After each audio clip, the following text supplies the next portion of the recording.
Father, that was beautiful, and you read it exactly as I typed it. Good evening, everyone. I don't have this fancy computer. I still work from notes. Can everybody hear me okay? I've got this deep, sexy voice, so sometimes it's hard for people to hear me. Father started his talk with a prayer, and I'd like to start my talk, which is quite good, with a prayer also. I'd ask that we have a moment of silence and say a prayer for the 13-year-old Shipley student, Cayman Naib, who ran away from home and was unfortunately found dead on Sunday in Newtown Square, and a prayer for his family. Our Father who art in heaven, hallowed be thy name. Thy kingdom come, thy will be done, on earth as it is in heaven. Give us this day our daily bread, and forgive us our trespasses, as we forgive those who trespass against us. And lead us not into temptation, but deliver us from evil. Amen.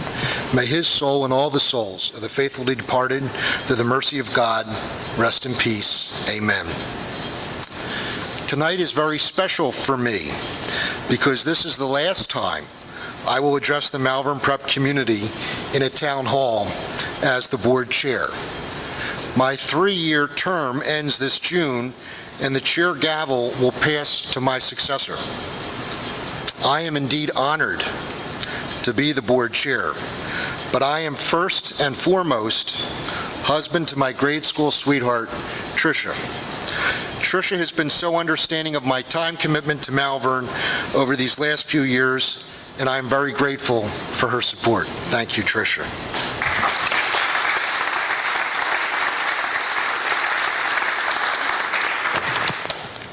Trish and I are blessed to have 5 children. I want to tell you a little something about me, and some of you have already heard this, but for the newcomers, I think it's important for you to know something a little bit about the guy that heads the board. We're blessed to have 5 children. We have 3 daughters: Emily, who is graduating St. Andrews in Scotland this year; Mary Grace, who graduates Notre Dame Academy this year, and we're waiting on college any day; and Catherine, who's in 10th grade at Notre Dame. My daughters, Catherine and Mary Grace, have spent a lot of time here on Malvern's campus as of late, as they're in the production Greece. Our son, Brendan, he graduated Malvern Prep last year, and he is a freshman at the University of Notre Dame. And our other son, number 5, Garrett is completing 8th grade at St. Aloysius and will attend Malvern Prep next year. So like all of you, I am an invested parent who, with my wife, have made significant financial sacrifices so our sons could attend Malvern Prep. I'd like to take a few minutes and introduce to you the Board of Trustees. We have smart, dedicated trustees who are truly committed to the Augustinian mission of the school. And I would like all of our trustees to stand and be recognized, and I'd like to go around the room and have you say something about yourself and your connection to Malvern Prep. That's a lot, isn't it, John? Now, I know you just got off the plane from Florida, but why don't you lead off, and we'll kind of work our way back. Hi, everybody. I'm John Williams, parent of Danny, who graduated last year, also at Notre Dame University, and thriving there. I'm happy to report. My son, David, Jr., my son, play Greece. I won't say you can pick him out by dancing, but you can pick him out by dancing. And my son, Johnny, is a freshman, and is just doing a routine. I'd like to think he's driving, but school restores the mother and we back to stuff. But we are drinking the school at both hands. Very appreciative of Frank's leadership over the past 2 years.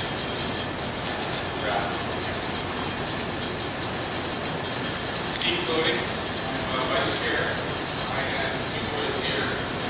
Andrew graduated in 10, who also went to Notre Dame. Kevin, who graduated in 13, who also went to Notre Dame. And I reiterate, Frank has done a terrific job. Steve, did you want to talk some more, or you're on a roll there? Okay, yeah, sorry. Okay, that's okay. That's okay. Hi, I'm Michael Michelle. I'm parent number 4. treasurer, and I'll be talking after Frank.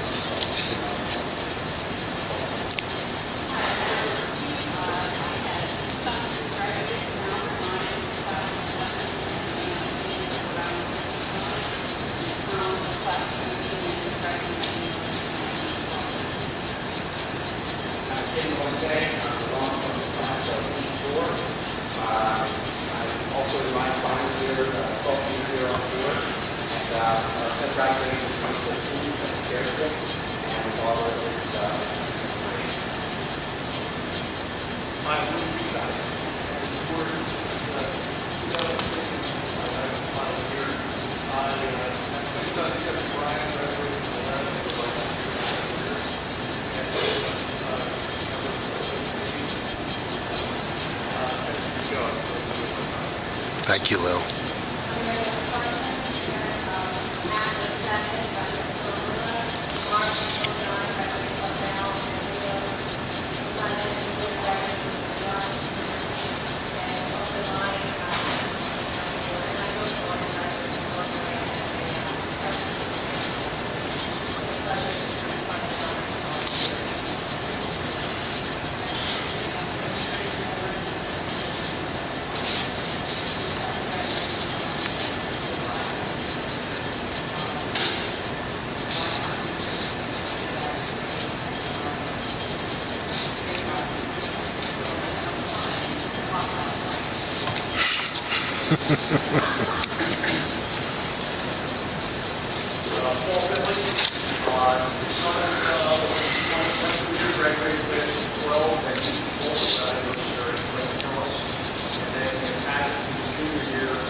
Well done, Father. Do you want to finish this off?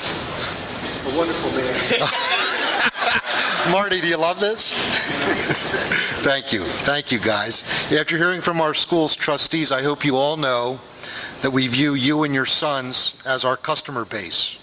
You are all making financial sacrifices for your sons to attend Malvern Prep, and the board understands that it is our job to assure that you and your sons get a serious return on your investment. This town hall provides us, the board, the administration, faculty, staff, and parents, our Malvern community, with an opportunity to come together and to openly talk about how the school is doing. What do we do well? And where do you think we may need to direct more energies? The board highly values transparency, and we believe that it is important to be accountable to those who entrust their sons' formation to us. Formation. Nothing is more sacred than the role we have chosen as parents and educators than to form the lives of our children. Malvern in particular strives to transform your sons into Catholic gentlemen who will build lives of Christian leadership. Malvern prepares your sons not only for college, but for life, for continued learning, and for servant leadership. I want to share a quick story. Something that I notice about my son Brendan and his Malvern buddies are that they give each other a 7 when they meet you. They shake your hand with a good grip, and they look you in the eye. 2 eyes and 5 fingers. Also, when they get together, they embrace. They laugh, they talk, they have a good time. I can tell which of Brendan's friends went or go to Malvern. They are social, they're respectful, and they're engaging. They are young Catholic gentlemen who receive their upbringing in loving homes and their high school education from our esteemed, devoted faculty. Our faculty. Christian Talbot captured our faculty and our staff best when he said, "I feel as though we could lift every brick of every building on campus, move every athletic field from here to the middle of the country, but we wouldn't be able to recreate Malvern Prep. But if we moved the people who make up Malvern Prep, we could recreate this school in a heartbeat." So investing in our faculty's professional development is a top priority of the administration and the board.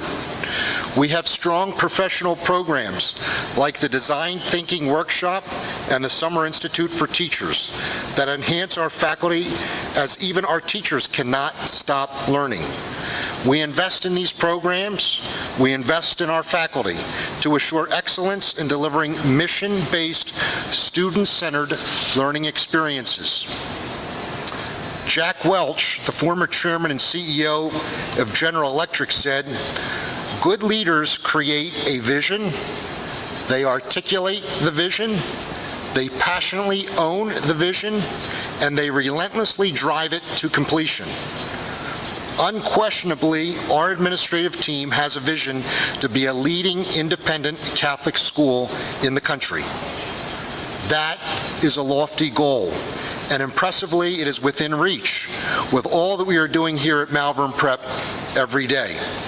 However, most importantly, the board is fully committed to assuring that Augustinian values are instilled in the student body and the academic vision of the administration, and I want to touch on two examples. First, this year the board formed the Augustinian Mission Committee. Our Augustinian heritage is integral to who we are and how we educate the young men of Malvern Prep. Forming this committee and making it a standing committee of the board will ensure that our mission is ever present and that we can deepen its expression throughout everything we do as a school community. Second, the strategic plan evaluation. In 2011, Malvern's board adopted a comprehensive strategic plan that was created by all members of the Malvern community. Parents, both past and present, alumni, faculty, staff, and students. This plan has served as a roadmap, if you will, for our school community evolution. It is one thing to reduce a bunch of ideas to a piece of paper and hold it up for everybody to see. It is quite another, however, to hold ourselves accountable for the plan's implementation, and that is exactly what we are doing. We have hired an outside consultant to come and evaluate our progress and implementation of our strategic plan. Interestingly, to the best of our knowledge and that of the consultant, this outside accountability evaluation check to see how we're doing achieving the goals of the strategic plan has never been done by another independent school. So we are creating a model for other schools to follow. We are leading the way. Just as we have formative and summative assessments in the classroom of our students, we must do the same as an institution. We will incorporate what we learned from our consultants in our next round of strategic planning. The feedback will also help us complete the self-evaluation of our accreditation by the Pennsylvania Association of Independent Schools, also known as PAIS. Let me talk about PAIS for a minute. PAIS accreditation. Every 10 years, Malvern is asked to undergo an accreditation process by the Pennsylvania Association of Independent Schools. This accreditation will bring to campus a team of peer reviewers in November. To prepare for the visit, the school has undertaken a year-long self-evaluation of its facilities, its curriculum, its personnel policies, its administration, every facet of this school, which is to be completed by June 1st. The report is then given to the committee, and it will outline our current practices, and we will address areas of growth and greatest strength. Between the strategic plan and the PAIS self-evaluation, we are confident that Malvern will become stronger in its ability to offer your sons a transformational education. Transformational. I have touched on Malvern's impact on my son and your sons, and I'd like to end my remarks with letting you all know how much Malvern has impacted my family and me. I graduated from a prestigious all-boys school just down the street on Lancaster Avenue towards the city. I'm not going to name the school, where I received a wonderful education and I was very well prepared for college. However, with all due respect to my alma mater, I never felt like I was part of something really special, like Friar Nation. I was taught how to study, how to take exams, how to be prepared for class. But I never heard teachers talk about truth, unity, and love. When I joined the board at trustee orientation, Sally Grandy, who was the board secretary, said that Malvern changed her life and that it would change mine. She said, your family, not just your sons, will make lifelong friends and you will never be the same. How right she was. My family has made wonderful friendships with so many other Malvern Prep families, and we have all been so richly blessed. I mentioned my son Garrett. Garrett will come to Malvern next year. But Father, I have a confession to make. Those of you who know me know I can't stand the cold weather. It goes right through me. So although I love Malvern Prep, I asked Garrett to consider looking at high schools in sunny Naples, Florida. He's a golfer like me and he enjoys the warm weather. So we were set to look at schools this past Thanksgiving. Then one of my daughters told me that Garrett was just placating me. And he did not want to move to Florida, and he did not want to go to school in Naples. So when I asked Garrett if that was true, he said, yes, Dad, I want to go to Malvern Prep like my brother Brendan. He asked me, are you mad at me? I was a little bit mad at him. I said, Garrett, Mom and I will put off Naples, Florida for 4 more years, and don't worry about me, I'll be fine. Malvern Prep has truly transformed my family and has changed our lives forever. I know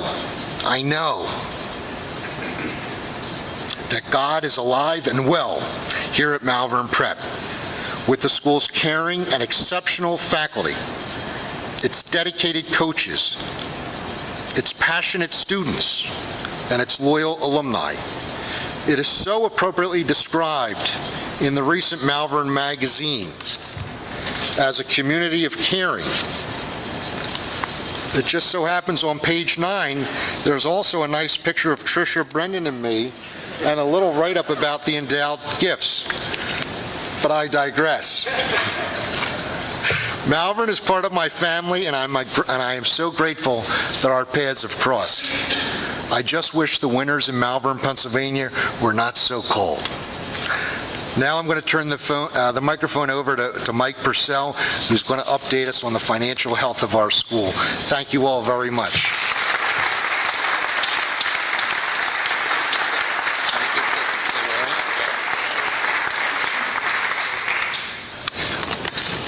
Frank, did you want me to talk about financial matters or just back on you? Do you want me to talk about you a little bit further?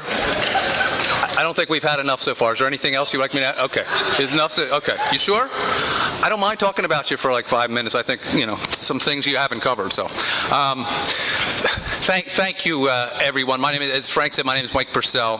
Been on the board, as you heard as you heard with a number of people tonight, for almost a lot of years, almost 10 years, and I've been the finance chair for the majority of those years. And I also will be coming off this year. But I will just tell you, it's been a real privilege to serve on the board and to serve as the finance committee, and to really serve the Malvern community in that regard. It really has been an honor and a privilege to do that, because it's been a great group of people that I've worked with, and I think we've really accomplished a lot over that period. So, and I'll add, I thank Frank for his leadership. I think, as I was sitting there, I was thinking one of the criteria to be on the board is that you probably have to say nice things about Frank. Have you noticed that? I think that's a primary criteria when we're looking for board members. So, anyway, I guess I'll call it the maybe non-exciting part of the meeting, which I'm going to talk about financial matters. I guess some of the more fun stuff will come later, but I'm just going to take a couple minutes, really hit 3 points.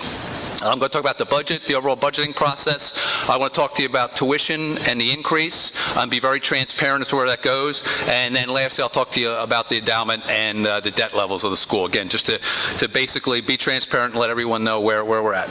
First of all, I'll talk about the budget, and I think I've talked about this in the past. It's a very bottom-up budget prepared by management. We're very fortunate to have a CFO of Ted Caniglia's quality, who is an incredible asset to the school, been here for almost 30 years, and knows this place inside and out, and doesn't let any dollar go out of here without him, without him scrutinizing it very heavily. And so he's just, just been a tremendous asset, as I said, to the school, and it's been great to work with him. So, he puts together a very detailed, bottom-up type budget, looks at all from a quantitative standpoint, all the expenses that it took to run the school, always looking for ways to save. And over the years, he's done a great job in terms of finding a savings, whether it's in, the benefits, the healthcare area, whether it's in utilities, whether it's in financing costs. He's always looking at that. But then as a board, as a finance committee, we step back and not just look at quantitative matters, but we factor in qualitative matters, okay? What have past increases been? What's going on with the economy? Where are we at with financial aid? What's happened with demand, for the various, levels at school? Where are peer schools at? We look at all that stuff. So factor in both the quantitative and qualitative, and therefore come up with a budget that's, again, reviewed very thoroughly by the finance committee and ultimately by the board. So the result of that process, as you probably saw in a letter, resulted from a tuition standpoint about a 4% increase at the upper school and a very modest 1% increase in the middle school. So you may be thinking, okay, 4%, it's higher than what inflation's been running. So why is the school, and probably most of you that have any other, children in higher education are probably seeing the same thing. But you'd probably say, why is that a little bit higher? So let me talk about that from both the revenue and expense standpoint. First of all, from a revenue standpoint, tuition is about 90% of the overall revenues of school. We're very heavily dependent upon tuition. We don't have the luxury of having some of the large endowments that a lot of the other schools have, and to be able to draw on that. So we rely heavily upon tuition, and I'll talk about endowment in a couple minutes. So you've got that, number one. And it also says the importance of continuing to drive other revenue sources. All the importance of whether it's annual giving or BASH or the golf outing or planned giving or EITC, they're all very critical in order to keep, tuition, levels low. So it's heavily dependent upon that. Having said that, we continue to be now, for all the years I've been here, the lowest in terms of our Interact schools, in terms of where we're at from a tuition standpoint, if you would take a look at some of the other schools, Frank's alma mater and some of the others in that regard. So that's on the tuition side. On the expense side, very simple. Where did that 4% increase go to? I mean, almost 95 to 98% goes to really a couple areas: salaries and benefits, financial aid, okay, and then some miscellaneous others. But it's really salaries and benefits, financial aid. And I'll start with salaries and benefits. If you're in a school, most schools, their expense structure, about 75% is in the salaries and benefits area. That's where it's really at, okay? And at Malvern, we always kind of, again, benchmark ourselves against where we're at with peer schools, etc. And one of the things we found over the last, couple years or so, we dropped a little bit in terms of comparison to other schools, because we're able to get a lot of data that shows it by level, etc.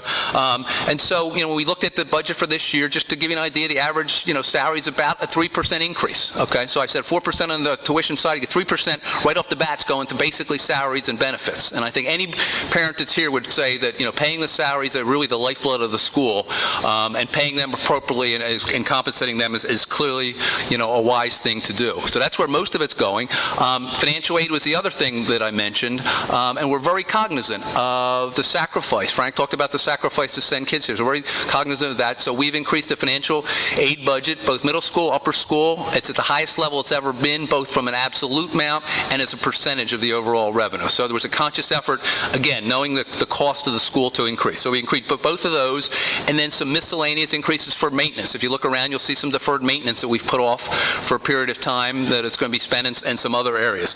That's where the tuition, that's where your increased dollars goes to. I mean, really, those two with some, again, with some other smaller ones, but it's the salaries and benefits, and and the financial aid area. Third, and I'll conclude by saying it's an incredibly tight budget. It's basically razor thin. And as a matter of fact, the one thing I should probably mention, for the first time in a number of years, to make it balance, we're actually drawing down on endowment. We've been fortunate that we've balanced the budget and ran for 7 to 8 years, almost the entire time I've been on as the finance chair, of not having to draw on endowment. But this year, we are drawing on endowment to balance the budget, which, if we didn't, the tuition even would be higher than that. So again, we're very cognizant of that of where we're at from a tuition standpoint. Last item I said I'd talk about was endowment and debt levels. We are a little bit over, on an endowment standpoint, a little bit over $16 million. Good news, and I don't say bad news, but good news and challenge. Good news is that has doubled over about the last 5 years. We've been fortunate. I guess yesterday was the 6-year anniversary of the bull market, so we've been fortunate to have that at our back, as well as some contributions. So we've been able to double, and the debt is about $9 million. So you got endowment of 16 and $9 million. And I guess I'm very proud to say that just hours ago today, we actually closed in a very significant refinancing all our debt, which will result in significant savings. Very favorable rates that we got. As you know, the rates have been very attractive, but today, after months of working on this, we closed today, and it'll be a lot of savings to the school over a period of time. I thank Paul Finley for his leadership in that regard, but really 95% of it goes to Ted. Ted is the guy. Paul and I would meet and would maybe make the decisions or help Ted make the decisions, but Ted drove everything and got this thing to closing. And I think, so I heard someone say that I've never seen Ted smile as much as he did today, but just because I think of how proud he is to serve Malvern for all those years and to see something that he accomplished today that's really going to benefit the school over a period of years, and that's, I think, the type of CFO that we have, to see how happy he is knowing the future impact it's going to have in the school. So, summary before I get off. School, very sound, financial condition, very strong, capable management at the helm here, and from a financial standpoint, your tuition dollars are spent very effectively, very efficiently, and you got great oversight, I think, from the Finance Committee and the board. The challenges, I think, could be the growth of the endowment continues to be something that's very paramount going forward, which we'll be hearing about, and again, continuing to develop other revenue sources to keep tuition low and affordable, I think, are some of the things that we'll be continued to work on. So, with that, I'll be around at the end for any questions in public, or I'll stay around afterwards if anybody, people sometimes want to ask me some things in private. I'll be happy to stay around. So, but that's kind of a quick snapshot of our financial condition. So with that, I now want to turn it over to our head of school, Christian Talbot. Christian, thank you.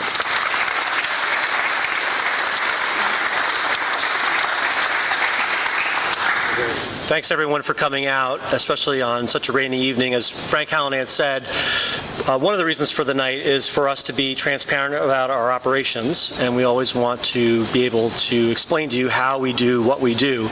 But another part of this evening is really about why we are here. And we heard a little bit about mission before, and I want to shift focus now to vision.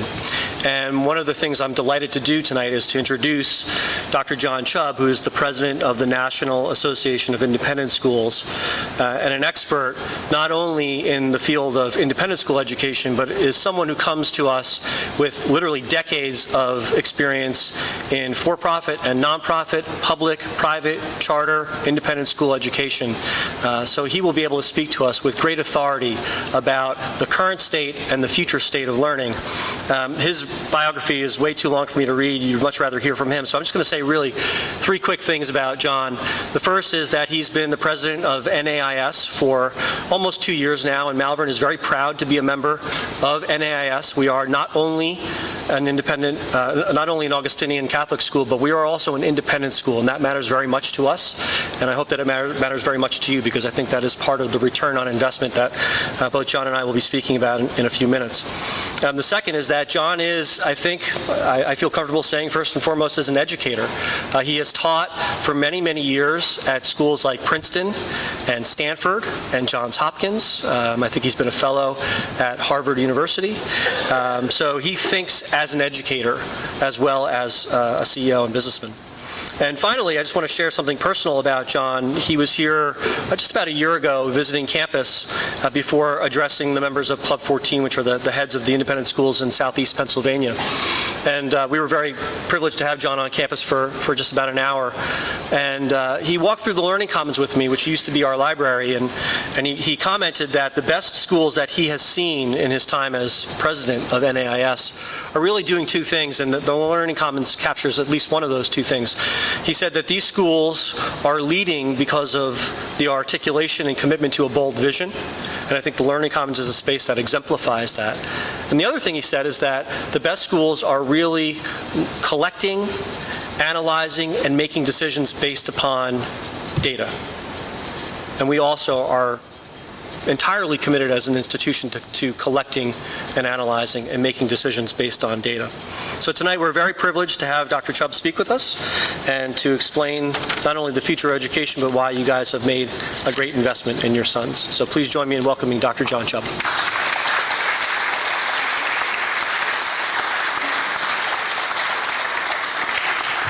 Thank you, Christian, and thanks to all of you for turning out on this dreary evening, although it's a nice relief from the winter, which has been horrible. It's also a pleasure for me to be here in Malvern because this is close to where I call home. I grew up in Drexel Hill, moved all over the country, worked all over the country, but eventually settled back in the Delaware Valley, and I live in South Jersey. So this is an easy evening for me compared to a lot of the travel that I have to do, and it's home, so I'm happy to be here. A few months ago, I get asked to speak to lots of different audiences, and a few months ago, I got asked to speak to a group of parents at an independent school in Manhattan. And the topic was similar, return on investment, which is, so, you're there to tell the parents that they've made a good decision to have their children at the school. And so, it sort of went through all the reasons and made this, sort of passionate, offered this passionate explanation for why an independent school education was so good. And the parents seemed to appreciate that. And then I said, so let's open it up to questions. And a hand in the front row goes up immediately from a kind of an older gentleman. And he said, Dr. Chubb, he said, that's all well and good, but he said, tell me this. He said, how do you explain the following? He said, I had an independent school education from K through 12, and then I went off to college, and I got there, and academically, the public school kids kicked my butt. And I said, what? So as you'll see when I finish, an independent school education is a great investment, and this one in particular is. But I'm going to offer something more challenging than the usual list of assets of an independent school education. 2 weeks ago, the National Association of Independent Schools held its annual meeting up in Boston. It's not always in Boston. Why we chose Boston in the middle of this kind of, weather, but it held off and we met. And 5,500 people from independent schools all over the country were there to meet, to listen, to learn. And the theme of the conference was Design the Revolution. Design the Revolution. And the basic idea of it is that there's a lot of change coming to education. Some of it that might seem pretty threatening, in fact. And it's important for independent schools to get ahead of that. And without hubris, we wanted to say that it's possible for independent schools that have vision and have determination and follow through can actually get ahead of this curve and design the revolution. And that actually is the message that I want to share here. And I want to share with a few stories, and some of them come from the conference, some of them come from my travels. I hope they resonate. So one of the panels or presentations that we had there for the whole 5,500 people was on Friday morning. And on Fridays we have teachers there as well as heads and trustees and all kinds of folks. So 5,500 people strong in the audience, and we had on stage for me to moderate a panel for current and former university and college presidents representing Duke University, Wellesley College, Swarthmore, Colgate, the University of Denver, York College of Pennsylvania, small liberal arts college, and the University of Southern New Hampshire. You might think, well, that's an interesting group. I don't really know much about the University of Southern New Hampshire, but the rest of them I do. Well, the president of the University of Southern New Hampshire is a gentleman by the name of Paul LeBlanc. And Paul, any of you happen to have been there, you will agree with me, I think, but Paul stole the show. Paul has been referred to in the media of higher education and his institution as the Amazon of higher education. And the University of Southern New Hampshire, which was just another very good public institution years ago, over the last decade has quadrupled in size.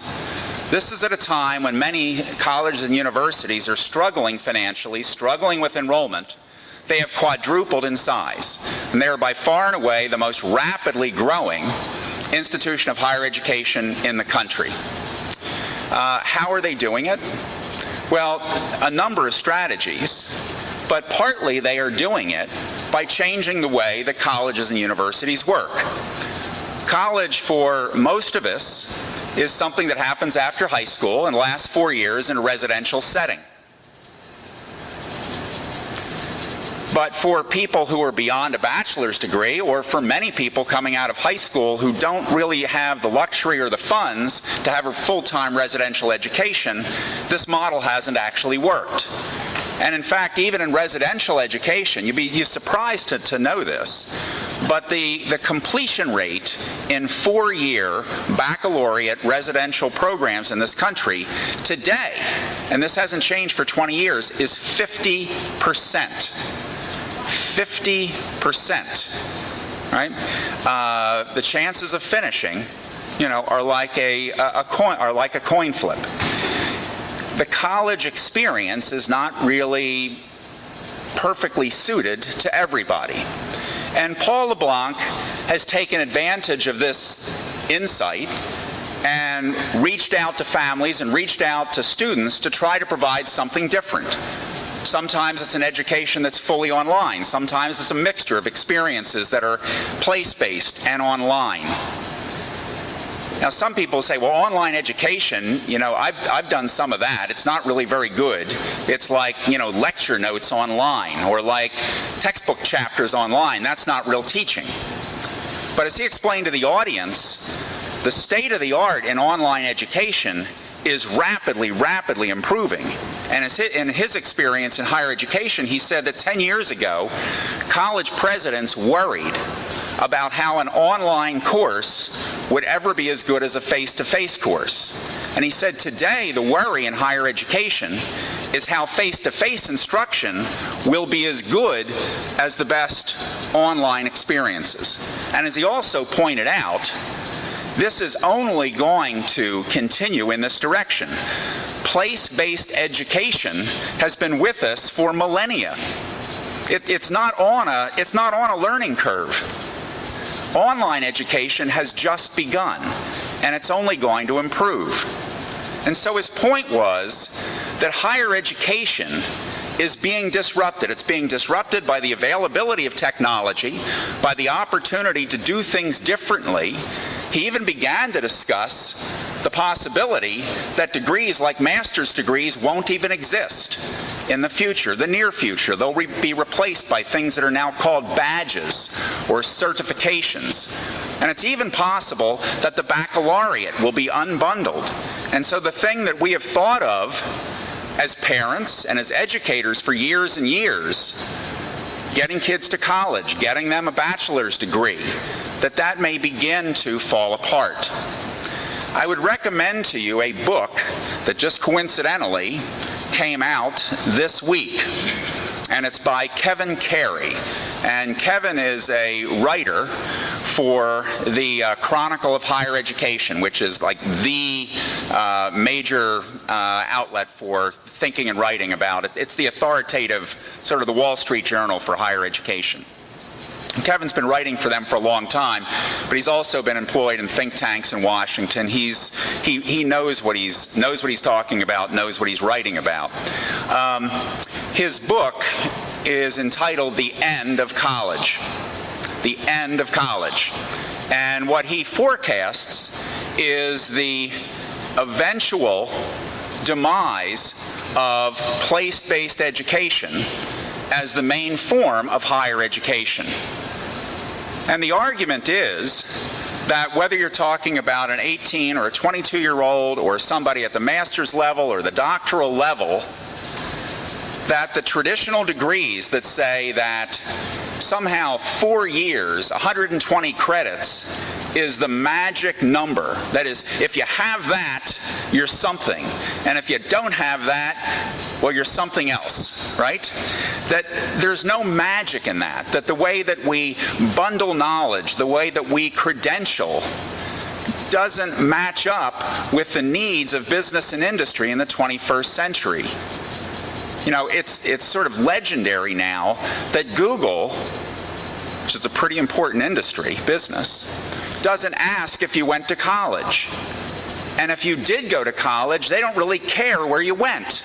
Again, something else that those of us who've spent our lives in education, and I spent mine, half of it, in elite higher education, these were things we counted on as being critical over and over. But Kerry argues, no, that's changing. It's being severely disrupted, and don't be surprised that 20 years from now, college won't look anything like it does today. The workplace. You know, I'm not going to bore you with with statistics on how rapidly the workplace is changing. It just is.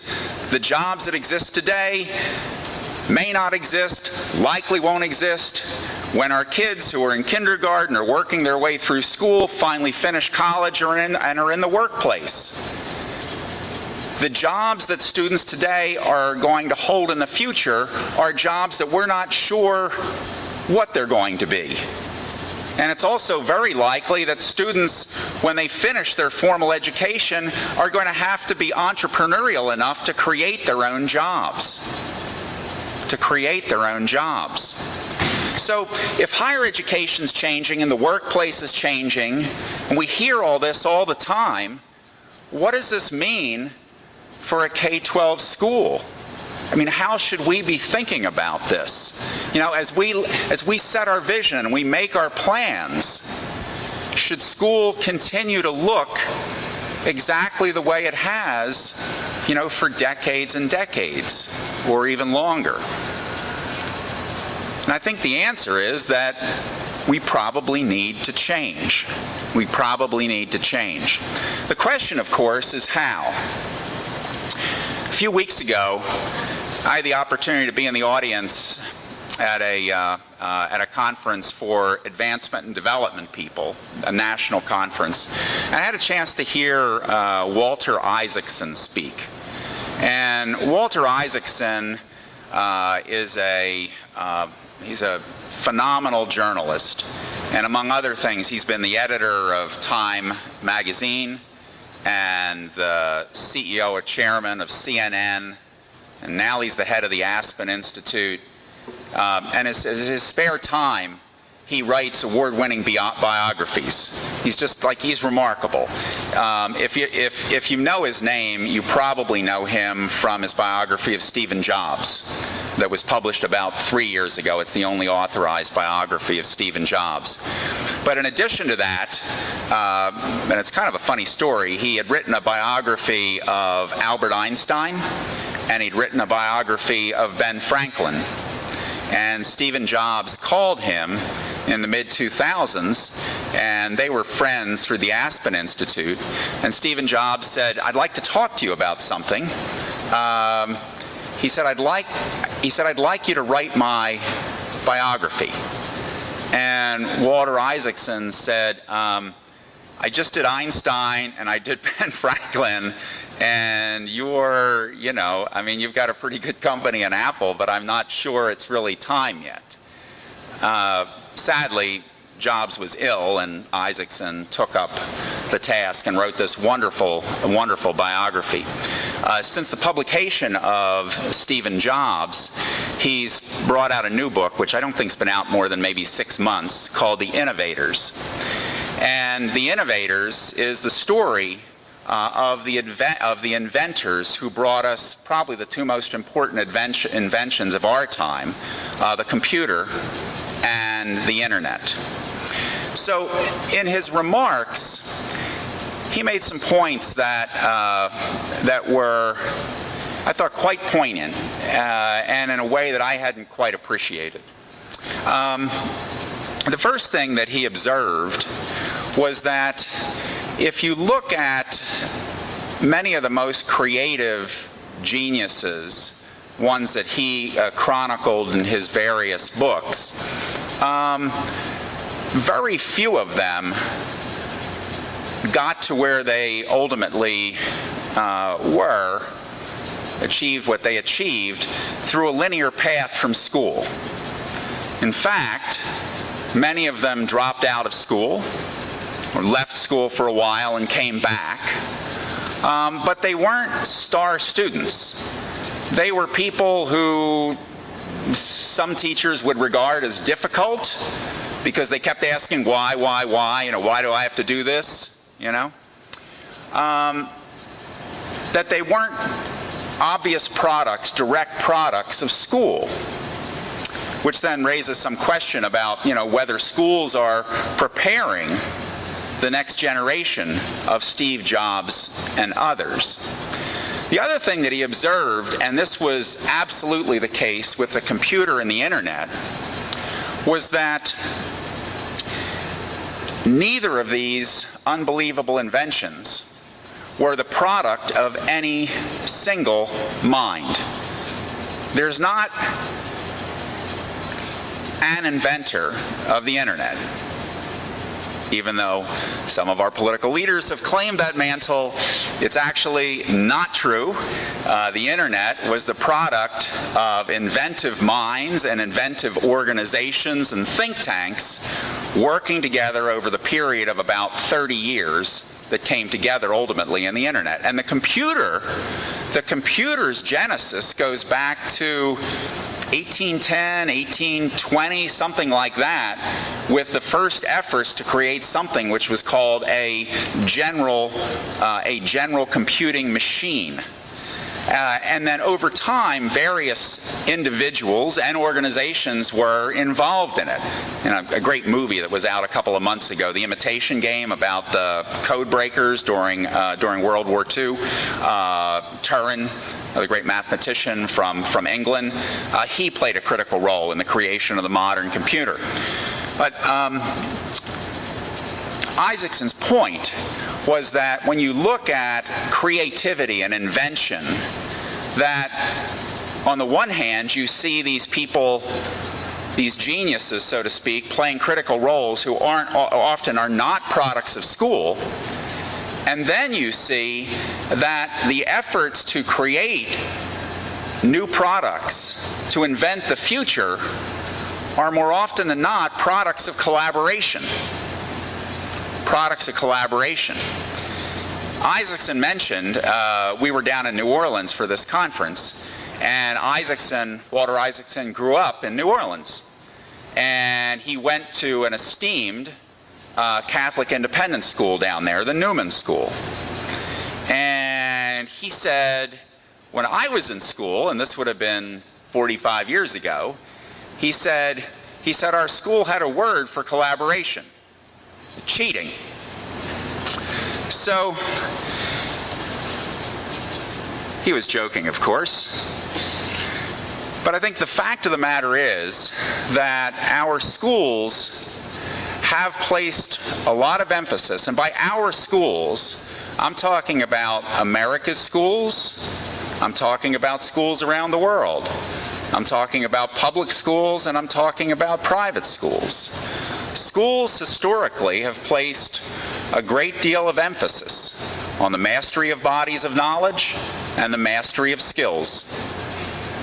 And those bodies of knowledge have been nicely organized in secondary schools into packages that last 180 days, in which participation is required 45 minutes a day.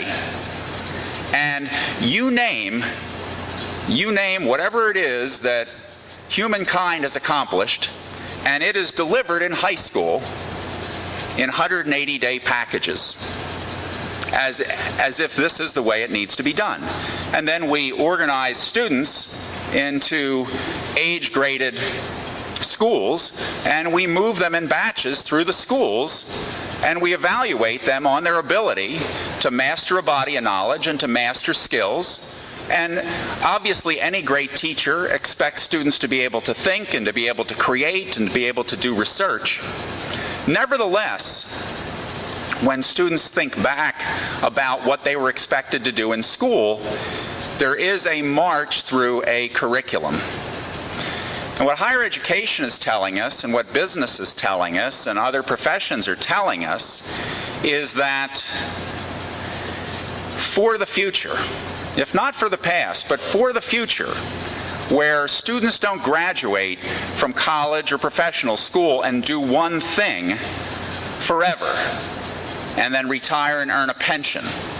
The word pension will not be in the dictionary soon. That's not the way the world is organized, and maybe education, which was organized the way we know it many, many generations ago, needs to evolve. And that's really where we are today in education, in private education, in public education, in education around the globe, with educators trying to figure out what this should look like. What mix of the tried and true, so to speak, what mix of our tradition should carry forward, and how does it get modified? How does it get changed to fit the needs of students as they move into higher education and move into the world? I'm going to offer two propositions for which I think there is a reasonable amount of support. One proposition is that education will become and needs to become more personalized, so that individual students will have more control over what they learn and how they learn. And this will happen partly because it's the right thing to do. If there's one thing that everybody agrees about when it comes to preparing students for the future, is that students need to be able to, as adults, stand on their own 2 feet, to learn throughout their lifetimes, to take control of their learning, to be resourceful. And that this will become more and more a part of how schools are organized. Individualized learning, personalized learning, giving students more agency over their learning. This will happen because it's the right thing to do. It will also happen because it's more and more possible. And the dominant trend I see in instructional innovation around the country, both in our schools and outside of our schools, is not online learning, by the way, but something that generally now goes under the title of blended learning, which means that instruction is increasingly a combination of student-directed, technology-assisted learning combined with direction, guidance, challenges from top-notch teachers. That the organization of the school day is not into classrooms. That actual physical structures of schools are changing so that teachers and students have opportunity to learn outside of the traditional classroom walls. I had an experience about a year ago. I travel a lot. And it's so I get to see with my own eyes what's happening in our schools, what the opportunities are, what the challenges are. And it was actually last January, when it was really cold back here. I had a trip to Honolulu. Well-timed, intentional. So Honolulu, it turns out, has the highest percentage of independent school enrollment of any city in America. I didn't know that. And a very interesting group of independent schools out there, including the President Obama's alma mater, the Punahou School. And I visited that school. It's a wonderful school. But the school that really struck me was the Kamehameha School. And the Kamehameha School serves about 5,000 students on several islands. It was set up by the final princess of the Kingdom of Hawaii, and it's set up to educate only native Hawaiian children. And it is a tuition-free school because of the legacy, the riches that were left by the princess. So in most respects, it's a very traditional school. And when I visited there, I was greeted by a group of middle school girls who were dressed in traditional hula attire, and they greeted me with a traditional hula dance.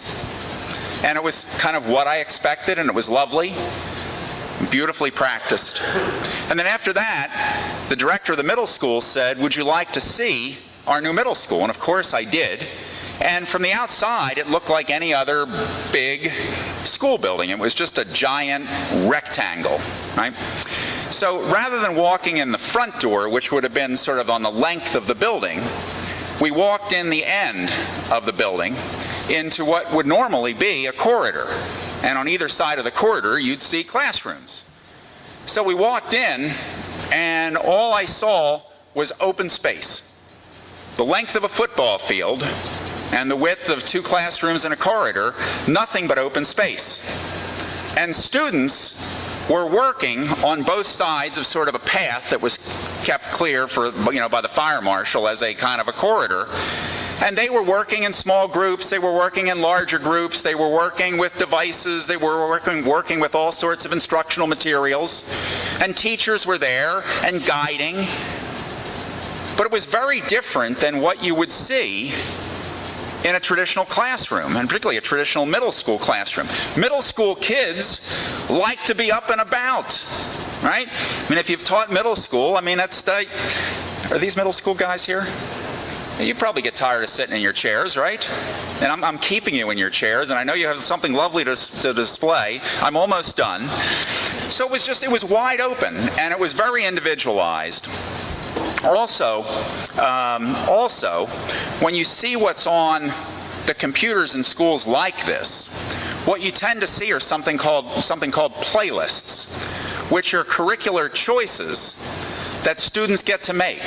If you're more visual, or if you are, if you're more of a, if you learn better by reading, or you learn better by manipulation, or you learn better through visualization, or what have you, different kinds of lessons may sort you, and technology makes it possible to do that. Technology makes it possible to move at your own pace. Technology makes it possible for you to do calculus in 3 months if you want, instead of 9 months, or vice versa. It provides tremendous amounts of flexibility. And so schools are opening up these spaces. They're putting curricula online that's not textbook oriented, but is highly flexible to provide for students to be able to master through their own course. At any rate, back to Kamehameha.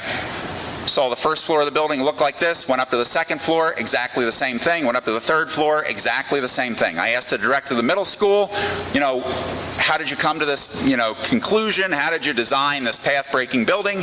And she said, we needed new space. We don't know what the future holds. We didn't want the building to hold us back. And so that's what we did. And more, schools are creating fewer classrooms and more open space. Your learning space that Christian and others showed me last spring is an example of that. Schools are sometimes converting libraries. Stacks are being digitized, things that seem unthinkable. I was at a Benedictine school in California last year, and they had completely eliminated their library. There was not a book left. And they said, it was controversial until we showed them the data. And the previous year, 12 books had been checked out. I'm not here to say what's right or wrong. What I am here to say is that we want to prepare our students for the world ahead. And the world ahead is not nearly as regimented as it once was. It does depend heavily on an individual's ability to learn for themselves, to learn throughout their lifetime, and we need to organize schools to do that. And that means changes in instruction, it means changes in what we teach. And there's a lot of positive signs that this is happening, and you have at least one of those signs here, and you may well have others. The second thing that I want to say, and I'll say it very succinctly, is that it doesn't matter whether it's the 21st century or the 20th century or the 19th century or any other century, whether having a strong moral foundation is going to be important. And the importance of character and ethics and moral values often gets lost in discussions of education.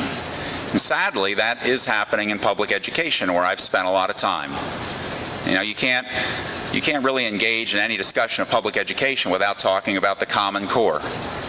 And the Common Core, you know, all well and good for defining reading and math standards, but that's it. But it's the whole debate. And it's also missing much of the point. You know, for students to learn, students have to be motivated. And students are not motivated by telling them, you know, when they're 8 years old, that if you don't work hard, you're not going to get into a good college and earn a lot of money. Right? Students are motivated intrinsically, and we're all motivated throughout life intrinsically. We're motivated because the people that care about us care about what we do, and we want to do what's right in their eyes. As we grow older, we learn things like the road to happiness isn't through selfish pursuits, that it's very hard, impossible to be happy by oneself. We learn that happiness derives from relationships, that it derives from family, that it derives from coworkers, that it does in fact derive from collaboration. There's nothing antithetical in collaboration and academics. We learn that having a moral compass is critical, not because that's what your school stood for, not because those were lessons that your school taught you, or your parents taught you, or your church taught you. These are things that actually turn out to be really critical in life, critical to success, and critical ultimately to happiness. So the guidance that we tried to provide in Boston, where we had the annual conference, is that as schools, we owe it to our children and we owe it to our families to be thinking really hard about where college is going and where the workplace is going, and to adjust the teaching and learning experience so that our students are prepared. We must do this. We must do this. But at the same time, we should never forget that the key to an education is how we shape a child's life, how we shape a young adult's life. It's their values that are going to hold them in greatest stead throughout their life. And so somehow, as we think about this high-tech future and all the technological disruption, and we need to think about that, we need to keep our feet firmly on the ground and recognize that we're not just trying to educate, but we're trying to change children's lives. And if we do that, we'll be quite successful. That, by the way, is the mission of this school. You know, at the conference at which Walter Isaacson spoke in New Orleans, the year before, which was my first time attending that conference, there was an award given to an individual who was a longtime leader of Malvern Prep. And I don't remember the gentleman's name. Right. And he was somebody who, as you know, felt so deeply about this school that when the school was disrupted by demographics and financial challenges and everything else a couple generations ago, he stepped in and provided the leadership that was necessary to keep this school moving forward. And that kind of dedication is what makes a school. The educational program, yes, is critical, and I assure you that schools that don't keep up won't be schools that'll stay in business in the future, but we all know that. What we have to have firmly in our hearts and firmly in our belief system is that our vision has to be grounded on these values that are every bit as vital tomorrow as they are today. So thank you for listening.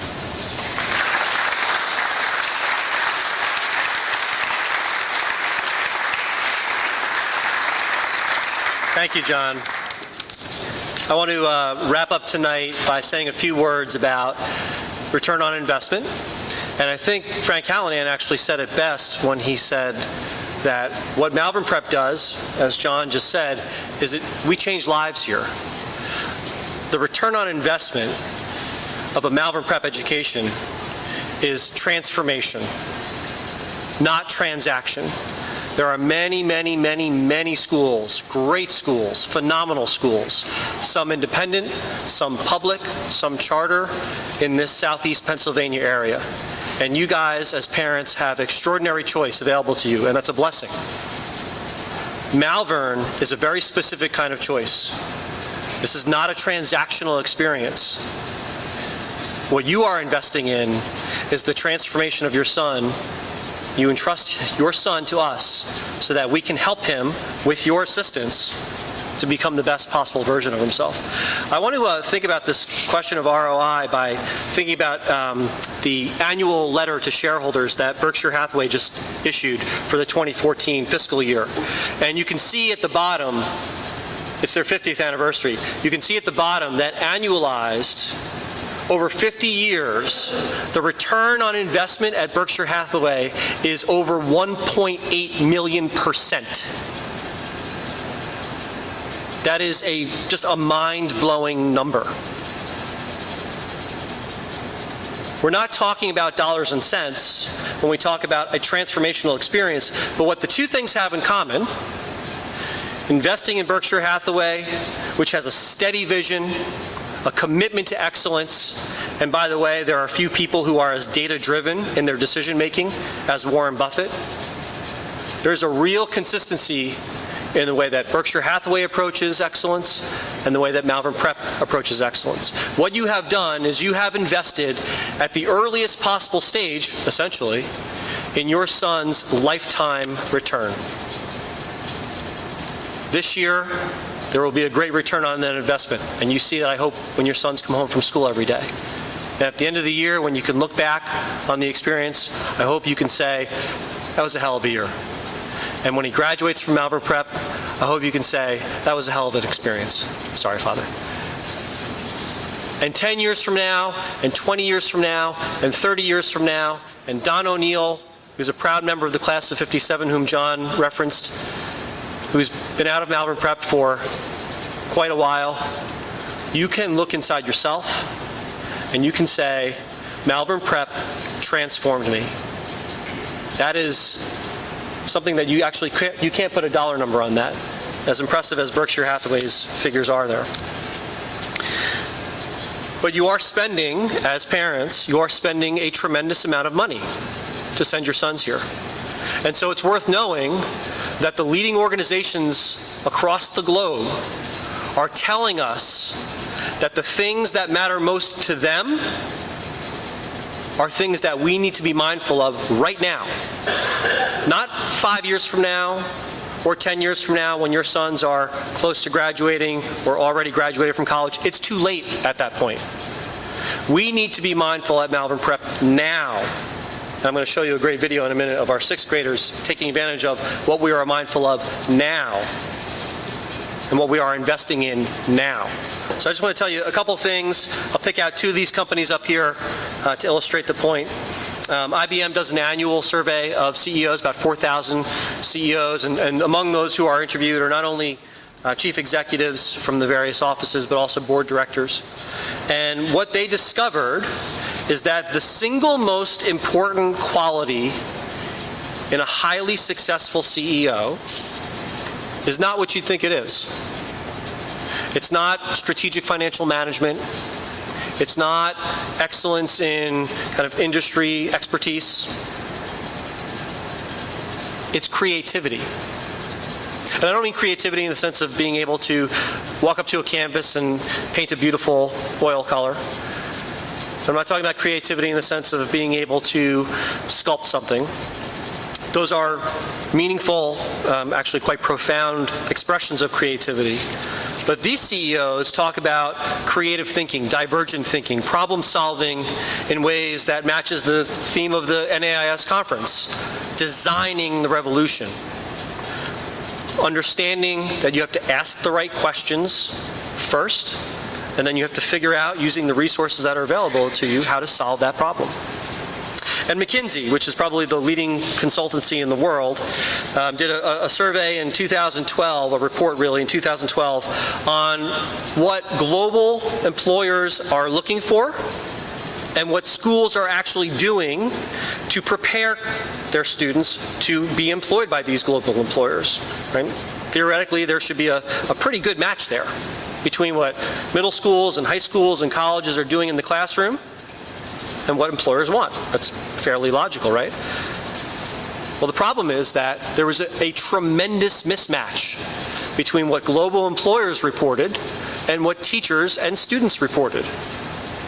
Teachers and students said that what mattered in their education to prepare them for the global economy and the global community were things like domain expertise, discipline expertise. I know my foreign language really well. I know my math really well. I know my English really well. And I have good grades that reflect that. Those things matter, of course. But students and teachers thought that those were the primary things that mattered. In the same exact report, and remember, there were 8,000 people who were surveyed for this, McKinsey discovered that employers want students who graduate and come to them as prospective employees, and I'm reading off the list now, who can analyze critically, who can collaborate, who can communicate, who can solve problems, and who can think creatively. That's who McKinsey and IBM and Forbes and Fast Company, and you go through the list of the Fortune 500, the Fortune 1000, the local mom and pop store down the street, that's the kind of employee that the world needs. And so the educational experience at Malvern is being designed to meet those needs. This is a picture of a proposed space. It actually won't even open until the spring at Villanova University, their Innovation and Collaboration and Entrepreneurship Center. We've had that same exact space for 2 years in the Learning Commons. Villanova, Harvard, Hopkins, all the leading institutions of higher education in this country understand that they must think about what McKinsey reported and what IBM reported. They must think about how they will change the learning experience to match what the world is demanding. We've been doing that for 2.5 years, at least. And actually, I would propose that we've been doing it for much longer than that. And here's just a quick example of some students in our Learning Commons working, that they happen to be students from my writing seminar, but they could be from any class, working together, solving problems that I had posed to them or that they had identified themselves. If you happen to look at our blog, the most recent post is by Stephanie Giampetro, a mother of a current 6th grader. And she talks about how her son, and she sees this every day when he comes home, her son is learning how to collaborate with his peers, how to communicate with them, with his teachers, even better with his parents. It doesn't always happen with adolescents, as you know. Learning how to solve problems. That's what Malvern is doing. That's what you're investing in. And the bottom line is that the vision that we have, the data that we collect and that we act upon, that will result in a return on investment that is transformational, not transactional.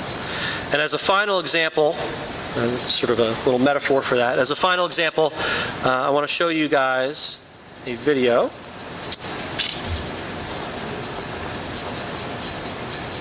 That summarizes one project.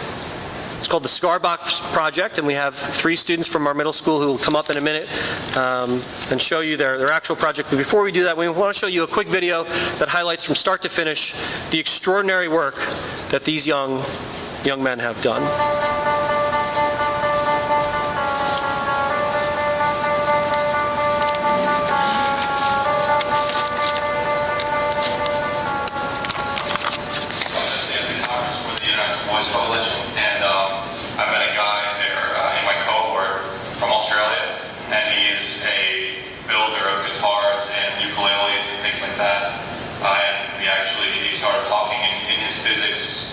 This year coming up, he said he wanted to figure out how he can integrate building instruments into class. And I was like, well, I was actually thinking that, so let's combine efforts and we collaborate together.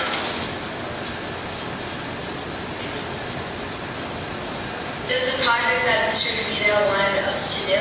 We built a cigar box guitar, which is a guitar consisting of a cigar box, a piece of wood, and strings. He really wanted us to learn about sound waves and how they were formed. We also did a side project and investigated a side piece on topic of our choice, so we had to contact professionals to find out more about these. Ours is seminar. This music makes you smarter, like playing an instrument. Ours was how why does soldiers get stuff in their head? We do a project launch, permit project that I do. I wanted something that was engaging, so I brought in a band called Seagulls to come talk about how they make music, and that was really the premise of it, to understand how music is made through collaboration and through understanding of sound, to relate to the kids that, you know, this is the local band who makes music and they're still integrating physics and collaboration and communication into their building of music. His name is Dr. Daniel Margoviash, and he's a neurologist and professor for neurology at University of Chicago. I reached out to a professor at Harvard. We also reached out to a scientist who did a study on bats and how they use sonar, which is interesting because it kind of leads to how somebody we learned why sound waves are formed, how it happens, how like sound waves are formed by vibrating objects. We learned a lot of things about sound. We also learned some lessons, like how to persevere, how to know certain things. I learned that we have to communicate well with our partners. It was cool because you got to like choose your own like cigar box and just kind of personalize it. Ours was really nice. I liked how it was at the end, and the sound was good. So I really liked the build. Probably the highlights were messing up 2 times. First we messed up on the wood, and then we messed up screwing in the wood in the box. So we didn't get the box. All right. So explain to me this. How is that a highlight? It was kind of like the final triumph because people were really far behind. We just kind of pushed through and got much trouble. I mean, messing up twice was kind of a big deal for like a 6th grader. And this project I thought was going to be super hard, but when it was over, I realized how great it was. The first thing, the kids are learning them. You can tell them they're having fun. They don't know that they're learning. They don't know how hard they're working, that they're working toward an outcome. And I think the kind of benefits that probably 20 years from now will probably know in God. Has this been different from last year for you as a parent? You're helping them kind of source them. You're helping your son find a project expert. The big difference is they're not just getting the what's, they're getting the hows and the whys. Well, I don't think they knew that they were studying sound waves until about halfway through. And then they had this aha moment where it was all about sound waves. I mean, they were using power tools and they were building a cool guitar, and then they figured out that they were building sound waves. And that was really good because they'll never forget that information because they lived it. And living it and learning it are 2 different things, and you never forget the things that you live. So I think that's been really, really good. The project experts were great in a couple ways. I mean, I think if was fun to be able to put them in touch with different people who could help them, and that was kind of neat. It was interesting to watch them muster up the guts to give these guys a call and plan for it and set that up, which isn't easy. And they had to do it, that's another skill. And then what I thought was really interesting about that was the reaction of the experts. My son got to call a high school buddy of mine who runs one guitar. Right?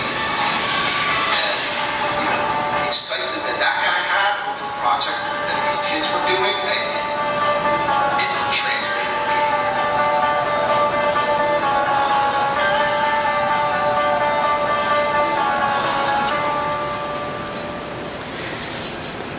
I'd like to bring up Gavin and Victor and Austin.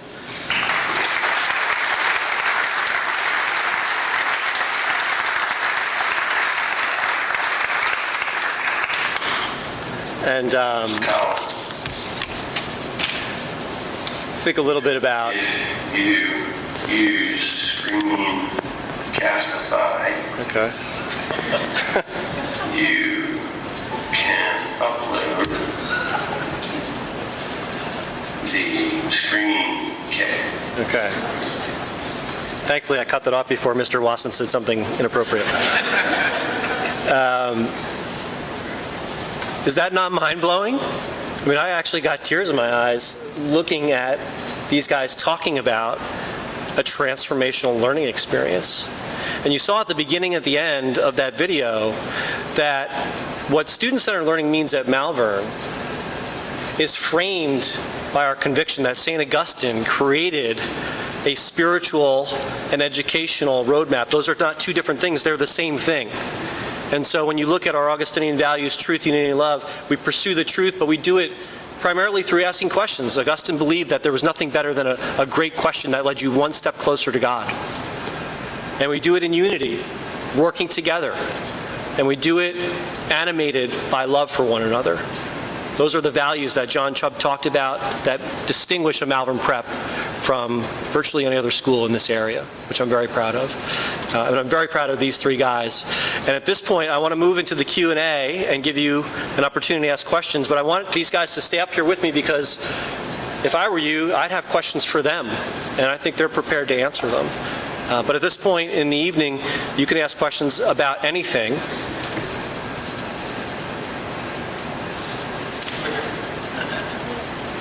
Do they work? Do the guitars work? They work Did you guys play Happy Birthday to Mr. Talbot?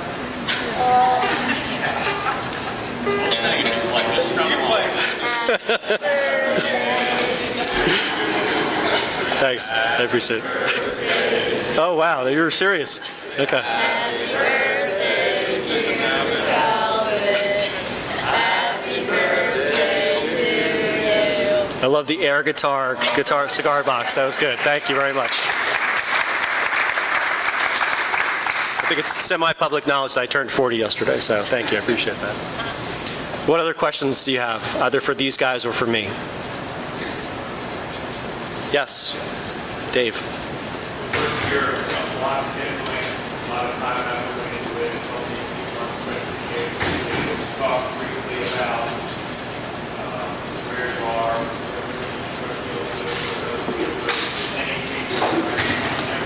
Sure. So Dave asked about block scheduling. We're actually several months into the work with modified block scheduling. I'd love to hear what these guys think about it, because coming from 5th grade into 6th grade is always a transition, but coming from a traditional 45-minute unit of time for class into an experience where your units of class time are 60 minutes or 80 minutes is a pretty significant shift. Dave, by the way, I want to point out, is the person who in my first year asked me if I was going to be Chip Kelly and put the team through a 1-15 record before getting to the Super Bowl, and I suggested that that was a false choice, that we could be 16-0 and still get there. I'm glad you asked that question, because I hope that you participated in the survey that we sent out about the block schedule, about the modified block schedule. And we sent that survey out to collect the data, to analyze it, and then to take action upon it. And so it was a mixed report. There were things that were really, really positive about our shift from a traditional schedule to a modified block. And some of those things were things that I hear pretty consistently from parents about their son's experience and what I hear from students about their own experience, primarily having to do with sort of the feeling of decompression, and that they can learn more because they're not harried, they're not rushed, they're not running from one thing to the next, and they can sort of absorb better. And they like being able to pace their work and not necessarily meet every day, as opposed to meeting every single day. There are some challenges too, and some of the challenges have to do with teacher talk time, and we talked as a faculty about that. It's very difficult. It's very difficult for me to sit still for 10 minutes at a time, and it's that much harder for adolescents to sit still while someone talks at them. And so we're mindful of that, and departments have been talking about how much time are we talking at the students, how student-centered, how action-oriented are our lessons, and we're continuing to evolve assessments and instruction to match the need for a greater emphasis on the student being the center of the activity. But I think that the key is we're going to repeat that survey before the end of this school year. We're going to collect more data. We're going to analyze it again. We're going to feed it back to the teachers. We're going to feed it back to the students and the parents. And that's a way not only of understanding that we need to be able to pivot on a regular basis, but that more importantly on a cultural level, data collection and data-driven decision-making is really important for a school of the future. Any thoughts, guys, about what it was like to go from 5th grade into 6th grade with a modified block schedule?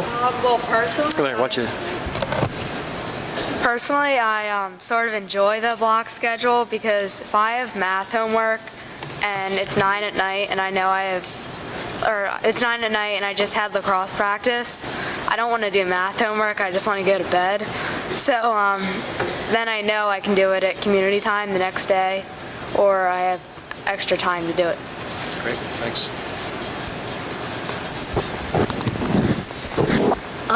Well, personally, I really like I feel like I should just lift you up. I like the block schedule because, like he said, if I'm like here today and I would get home later at night, then I might not have time to finish everything. But if I don't have a certain subject the next day, like he said, if I have math homework but I don't have math the next day, I can either do it community time another day or do it at home the next day, because I'll have extra time because I won't have every class every day, so it's different than every other thing. Well, I have mixed feelings about it because the reason why I don't like it, it's all kind of confusing with a block schedule because I don't have like every class every day, so it can be confusing. But for like the long period, the 80-minute classes, it's good for like science experiments because then like we don't have to stop and finish it the next class. We can just keep going for the whole 80 minutes. So I have mixed feelings. It's interesting in these answers you can hear that one of the things that these boys are learning at grade 6 is time management. I actually just had a conversation with some seniors the other day about, juniors in their college counseling class. I was visiting a college counseling class, and we were talking about time management, and I said, I'm convinced that at least 75%, maybe more, of success in college and life beyond college is effective time management. If you can get into a college, you can do the work at that college. You're prepared to handle the academic rigor. What you may not be able to handle is how to manage your time and to do well given the time that's available to you. And if they can learn time management skills now at grade level 6, age 11 or 12, that is an investment that compounds with interest enormously over time. There's a great return on that investment. I'm going to let you guys sit down now. If anybody has questions for them, we can bring them back up again, but I don't want to make you feel like you're in the spotlight here. What other questions? I saw another hand before David had asked his question. Yes? So you're coming off of this 3-year collaborate activity. Do you have any plan for what next year's things going to be? So the question is, we're finishing up this year with the third of kind of 3 cycles, I guess, if you want to think of it that way. Back in 2012, September of 2012, we shared a vision document about what learning could look like and should look like at Malvern. And we framed that learning in terms of 3 C's: connections, collaboration, and creation. And 2012-13 was the year of connections, and 2013-14 was the year of collaboration, and this year is the year of creation. I think the Cigar Box Project is a perfect example of how you learn by creating. If you think of Bloom's taxonomy, creating something using what you know or what you can do is often the highest expression of your learning. So we're going to be concluding that year, this year, with that third C, and we don't yet have a theme for next year. So if you have a good idea, I'm open to suggestions. But what I'll say again is that we are collecting data and analyzing that, and the evaluation of our strategic plan is going to be an enormously important source of reflection for us. And I suspect that we'll get a school theme for next year minimally out of that, if not some of these additional conversations. What else is on your mind? Yeah, Sue.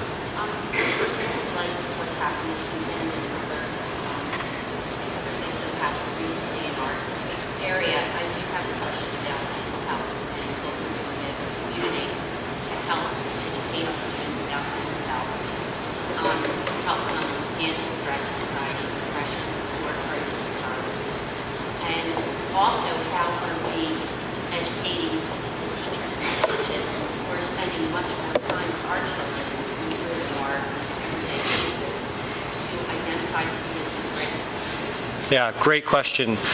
Sue asked about mental health, mental well-being. What are we doing as a school to ensure that our students not only have an understanding of what it means to be well-adjusted mentally, psychologically, spiritually, I would add there as well, but what resources are there in the school community from our faculty and staff and maybe outside experts that we bring in from a curriculum standpoint, even in order to help our students achieve high levels of well-being. John and I were talking actually before this evening's program started about NIS's massive scale, really tremendous and tremendously important initiative to identify and measure standards of well-being across the independent school community. And so I think this fits perfectly into that question. And unfortunately, I suspect that your question was prompted by the death of Cayman Naib. We took one really important step this year in that direction, and that was the creation and launch of a systematic approach to school counseling. And so if you have sons in the upper school, starting in 9th grade and continuing every year until he graduates, there is a systematic and a coherent approach to school counseling, what I think we used to call guidance counseling, but really is more about taking those questions about personal growth and personal development, which obviously include mental health, and being really intentional about teaching the boys week after week after week about what these things mean. That often includes things like identifying stressors, identifying strategies to deal with stressors, making students aware that we have a full-time school psychologist, and also having conversations with our teachers, with our faculty and staff, which I think Malvern has always done a tremendous job of ensuring that the faculty and staff on a daily basis are taking the temperature of the boys that they see and talking to one another to make sure that their well-being is always at the forefront of their thoughts. I know that the division heads have grade level meetings on a regular basis to make sure that kids aren't slipping through the cracks either academically or in terms of personal formation. But given the ongoing crisis in mental health and the sort of under-addressed issues that we see, I think it's something that we need to continue to invest in. So I'm glad you asked that question.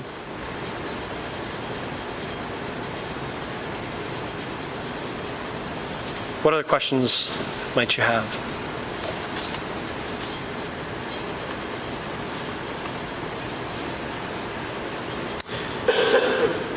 We are going to put a video of this town hall online, I hope segmented by topic.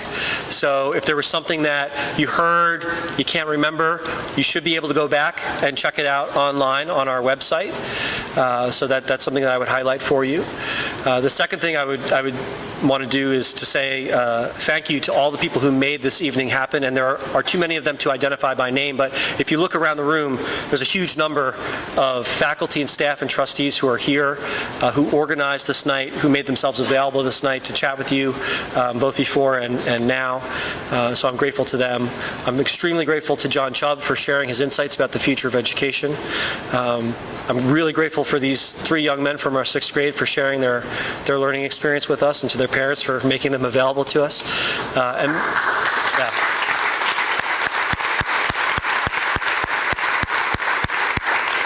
And finally, I want to say thank you again to you as parents for entrusting your sons to us. It is an extraordinary privilege. We are blessed as educators to have the opportunity to collaborate with you, if I can use that word, in your son's personal formation. So thank you very much, and have a safe trip home. Before you get carried away, probably got one couple of decisions.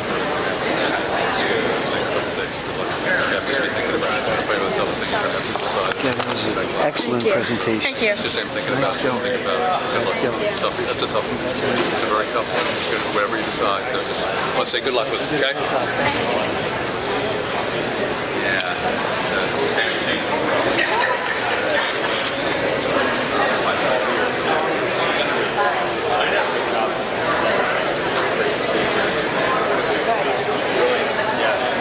Really enjoyed it.